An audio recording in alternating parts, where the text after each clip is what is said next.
When Congressman Steve Buyer of Indiana looks back on 2009, he'll be able to say that this was his breakthrough year.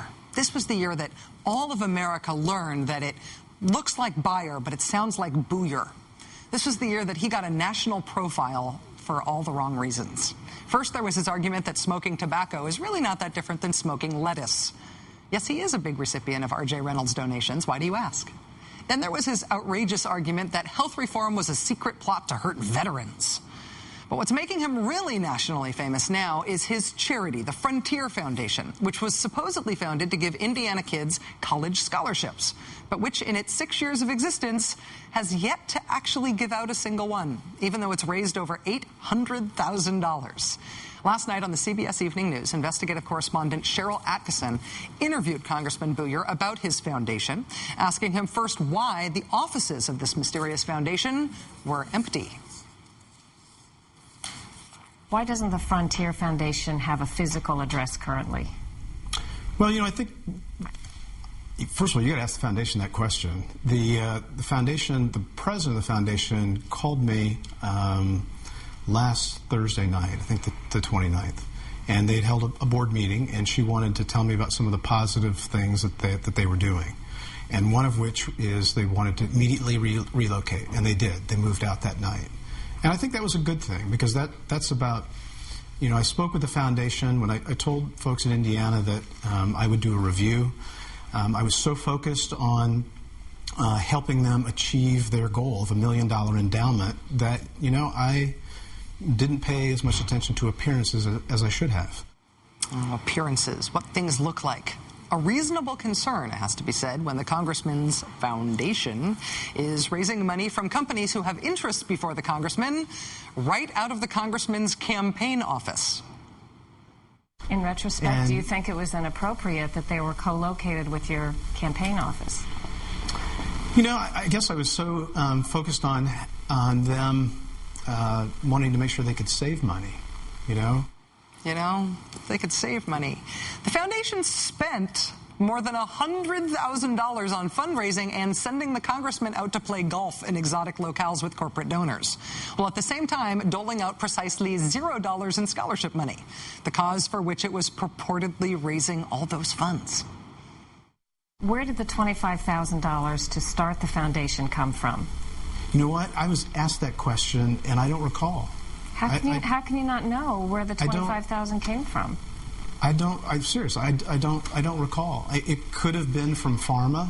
It could have been from one of the companies. I don't know. You have to ask the foundation with regard to records. The foundation won't answer our questions. I've talked to the foundation. It had to have come from one of those major donors. But I don't remember. Can you find out? This is something that would seem to be important. Can you find out for us where after the interview today? Well, first of all, please ask the foundation that type of question, but I don't recall. The foundation did email CBS after the interview to say the $25,000 seed money for the foundation came from pharma, the drug lobby, which has actually donated $200,000 to the foundation, and which hired the congressman's son to be its federal affairs manager in 2008, and which lobbies on drug regulations before the House Energy and Commerce Committee, of which Congressman Buyer is a member. But one reason it's controversial, from what I can tell, all of the donors have interest before committees that you sit on in Congress. Why is that?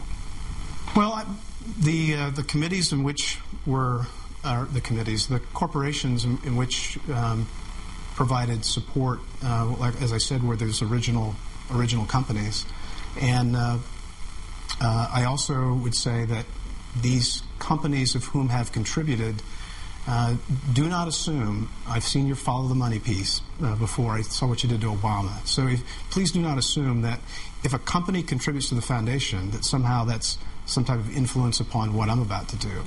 No influence, you say? This is your cue, Cheryl Atkinson of CBS. Go, go, go, go. In 2007, you helped kill a 3-year ban on advertising new drugs. In 2008, you sponsored the Safeguarding America's Pharmaceutical Act, which is one of the pharmaceutical industry's top priorities. This year, you've co-sponsored tougher penalties for counterfeit drugs, all after these generous donations from the pharmaceutical industry to the foundation. Who I am and my core beliefs do not change. They're the same. I'm the same person I am before I came to office. I'm the same person now. I'll be the same person when I walk out of this office. So people support who you are and what you believe in. And so trying to match up legislation like that is erroneous. You shouldn't do that, Cheryl. I think it's wrong. What's not wrong, according to Congressman Buyer, the links between his foundation that doesn't give out any scholarships and the tobacco industry that donates to the foundation anyway. And yes, Buyer's committee has jurisdiction over tobacco regulation as well. Tobacco interests. The tobacco interests have given tens of thousands of dollars to your foundation. Last April, you opposed the bill to give FDA authority to regulate tobacco. You instead sponsored an R.J. Reynolds-supported alternative, and R.J. Reynolds is a donor to your foundation. I created this. No one else created this. I came up with trying to create a new public health position on tobacco. You're conducting an interview here that is picking and choosing areas that may try to fit a story. And you're trying to fit a story whereby, geez, if I just follow the money, I can show how it influences a member of Congress. And you're ignoring the fact that Pharma, the largest contributor to the foundation, is supporting Obamacare, for which I vehemently oppose. So if you go to the air and print your story without telling that side of it, then this is not a fair and balanced story. I just want you to know that. Now, what I'm doing right now is I'm looking at, and I spoke with the president of the foundation on things that we can do to address people's concerns with regard to an appearance. CBS correspondent Cheryl Atkinson says she would have asked Congressman Buyer more questions, except that the interview ended abruptly when the congressman got up and rushed out to a congressional meeting or something. Congressman Steve Buyer is getting more and more famous all the time now. Maybe this is karma for him trying to scare veterans.